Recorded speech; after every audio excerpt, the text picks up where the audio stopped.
কত বড় জিব্রাইল, 600 পাখা আছে জিব্রাইলের, ডান পাশে 300 পাখা, বাম পাশে 300 পাখা।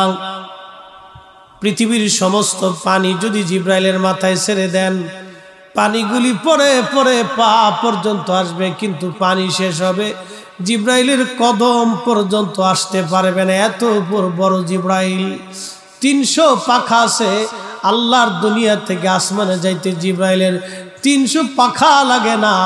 একটা পাখা দিয়ে একটা বাড়ি দিলে আসমান চলে যায়, একটা পাখা দিয়ে একটা বাড়ি দিলে জিব্রাইল আসমানে যায়।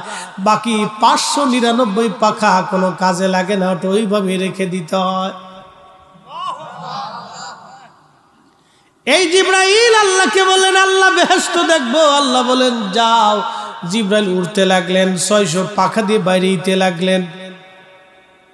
600 পাখা দিয়ে বাড়ি দেয়। উড়তে উড়তে জিব্রাইল ক্লান্ত হয়ে গেলেন, একটা খুঁটি পাইলেন, খুঁটির পাশে বসে বললেন, রব আর কত দূর আছে? আল্লাহ বলেন, জিব্রাইল কেবলমাত্র একটা খুঁটিতে গেছো, আরো 72,000 খুঁটি এখনো বাকি আছে। এক চিৎকার মেরে বলেন আল্লাহু আকবার। এ নবীর উম্মত, খুবই মনোযোগ দিয়ে শুনিয়া যান, কথাগুলি অনেক বড় দামি।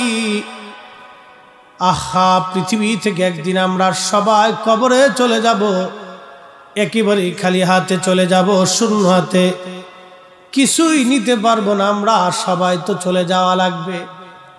অতএব কি নিতে হবে? আল্লাহ কোরআনে বলে দিলেন, ইন্নাল্লাযীনা আমানু ওয়া আমিলুস সলিহাত। দুইটা জিনিস নিয়ে আসো, একটা ঈমান আর একটা আমল। ঈমান আর আমল, ঈমান আর আমল। এরপর আল্লাহ পাক বললেন, ওয়াল আসরি ইন্নাল ইনসানা লাফি খুসরিন ইল্লাল্লাযীনা আমানু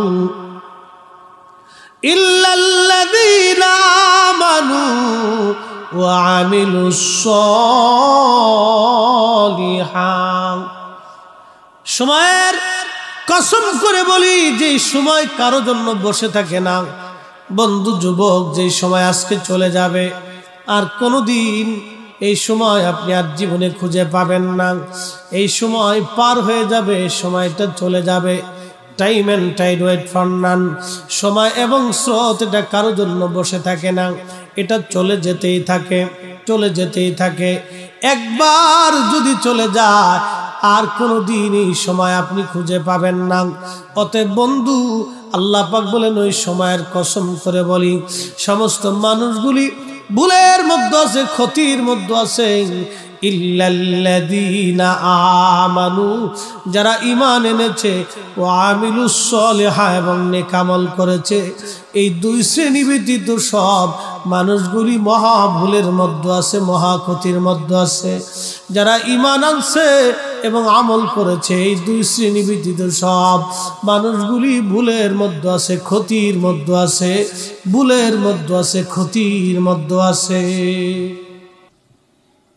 এ মুসলমান, এত বড় আল্লাহ একটা জান্নাত আমার আপনার জন্য বানাইলেন। কি জন্য বানাইলেন? কেন বানাইলেন? আদর করে পৃথিবীতে আল্লাহ পাঠাইলেন।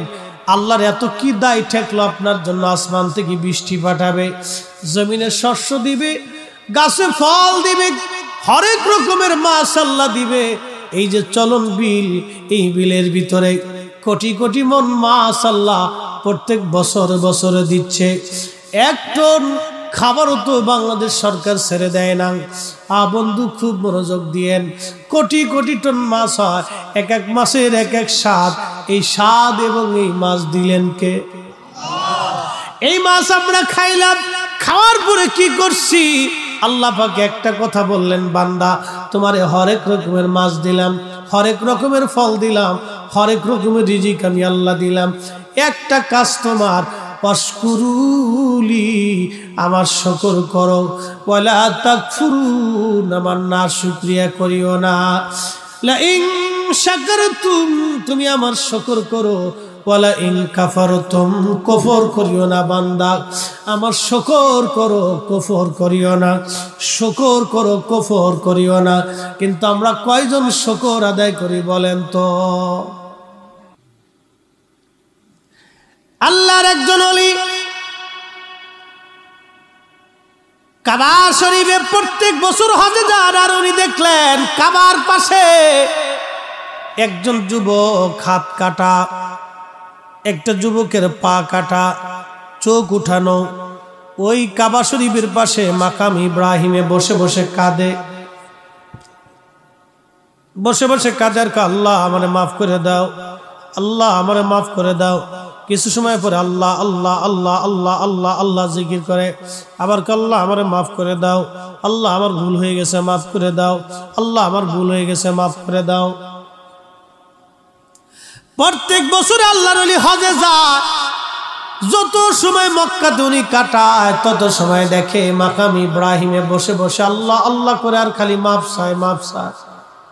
শেষ বেলা একদিন যে জিজ্ঞেস করলেন, হে আল্লাহর বান্দা, তুমি এখানে বসে বসে কান্দো, আমি দেখি তোমার পা কাটা, চোখ নাই, কারণ কি? তুমি ক্ষমা চাও, প্রত্যেক বছরই মাকাম ইব্রাহিমে তোমাকে দেখি, কারণ কি বলবানি? লোকটা চোখের পানি ছেড়ে দিয়ে বলে, হুজুর কে আপনি? বলে আমি শিবলি নুমানি। বলে হুজুর কারণ কি, কি জন্য আপনি জিজ্ঞেস করেন? বলে বন্ধুরে, তোমাকে যতবার আমি কাবায় আসছি ততবারই তোমাকে এখানে দেখি, কারণ কি? তোমার পা নাই, চোখ তোমার নাই, তুমি অন্ধ, তুমি কাঁদো, আল্লাহর বান্দা বলবা কি? তোমার জীবনের কি ঘটনা ঘটেছিল?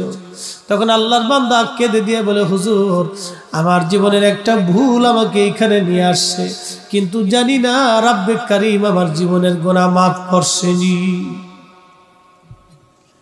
বলে বলো তোমার জীবনের ভুল কি? ওই লোকটি কেঁদে বলে, হুজুর আমার আব্বা জান ছিল কাঠুরিয়া, আমার আব্বা মারা গেলেন, তখন আমি মায়ের কোলের মধ্যে দোলনায়, আমার মা ইচ্ছা করলে আরেকটা বিবাহ করতে পারতেন, কিন্তু আমি সন্তানের দিকে তাকায় মা দ্বিতীয় শাদী করেন নাই, দ্বিতীয় স্বামী গ্রহণ করেন নাই।